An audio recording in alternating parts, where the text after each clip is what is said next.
What made him dislike America? Well, it started with tipping. A dry, overpriced burger in Denver, slapped on the table with zero effort. And the waitress just stood there waiting, hand on hip, for a 20% thank you. No smile, no second drink, just the assumption that Mike, a middle-aged Australian man on his first American road trip, would happily pay extra for below-average service. But tipping was just the beginning. By the third week, Mike had an entire mental list of things that made him want to book a flight home. Fake friendliness, small talk that meant nothing, people casually carrying guns, healthcare that felt like a luxury, and the national obsession with freedom that only seemed to apply if you had money. Mike has dreamt of visiting America since childhood. Born and raised in a small Australian town, he built a life running a car repair shop, loved American movies, and always said, one day I'll drive across the States. At 52, nearly divorced with time on his hands and no kids to worry about, he finally did it. 8 weeks, coast to coast, small towns, highways, motels, local diners. He wanted to see the real America.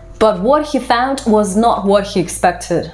The wall of smiles and the performance of politeness. Mike's first real cultural shock came not from food or politics, but from the way people talk. See, in Australia, people are pretty direct. If you ask how someone's doing, you'd better be ready to hear the truth. But in America, every second person sounded like they were trying to sell him something. How are you? Great to see you. Oh my god, I love your accents. Except it didn't feel real. It felt scripted, rehearsed. They don't want a real answer, Mike told me. It's just automatic. If you say anything honest, it confuses them. Stop it. Get some help. One woman in Kentucky asked how he was. Mike replied, "Bit jet-lagged, stomach is dodgy, feels like a bag of rocks." She smiled and said, "That's awesome," and walked away. After a few days, Mike gave up. He started using the polite smile strategy, just nodding, grinning, and saying, "I'm great, thanks," whether or not it was true. It felt fake, he said, like everyone is in a customer service role, even when they are not working.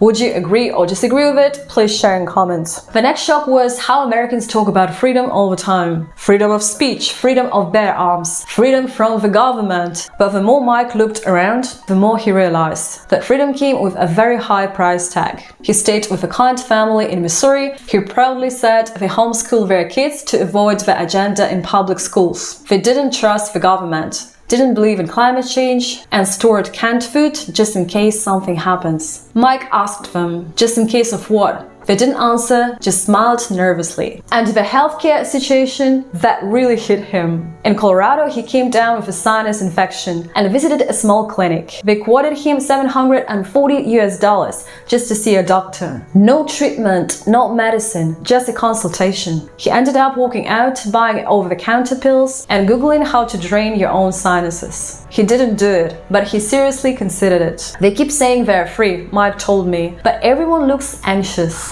They are not free, they are surviving. In Australia, people might disagree about politics or sports, but socially, things are mostly equal. It doesn't matter if you are a plumber or a doctor, you still shop at the same supermarket and sit at the same pub table. But in America, Mike saw something different. A hidden class system, a quiet kind of divide. He met people who worked 2 or 3 jobs, still couldn't afford health insurance, and lived paycheck to paycheck, yet still called themselves middle class. One man in Ohio worked as a delivery driver and a cleaner. His car had no air conditioning and he couldn't afford to fix his teeth. But he said, "I'm doing okay, doing quite well." Mike didn't know whether to admire his attitude or feel sorry. Then there were the wealthy people who seemed to live in a completely different reality. He had dinner with a wealthy investor from Arizona. He said taxes were a form of robbery. When Mike mentioned that Australia provides free public hospitals, the man looked horrified. "You just go to the hospital and they treat you?" "Yes," Mike said. "Even if you don't have money?" "Exactly. That's terrifying." Mike paused. Terrifying for who, mate? When Mike landed back in Sydney, he said he'd never been so happy to hear the words. "No worries, mate." He didn't hate America. In fact, he loved many things. The music in New Orleans, the mountains in Colorado, the food in Texas. But what stayed with him wasn't the good meals or the great views. It was the constant pressure, the performance, the stress. You can't just exist in America, he said. You have to sell yourself, market yourself, smile, tip, hustle, and repeat. It's like everyone's auditioning for something, even if they don't know what. Now what he's home, Mike has become the kind of guy who passionately defends Australia's healthcare system and public services. He's not a political guy, but he's got a whole new appreciation for the country he used to take for granted. And when someone starts complaining about Australia's taxis or waiting times, Mike just smiles and says, "Go live in the US for a few weeks, then come back and tell me what freedom really costs."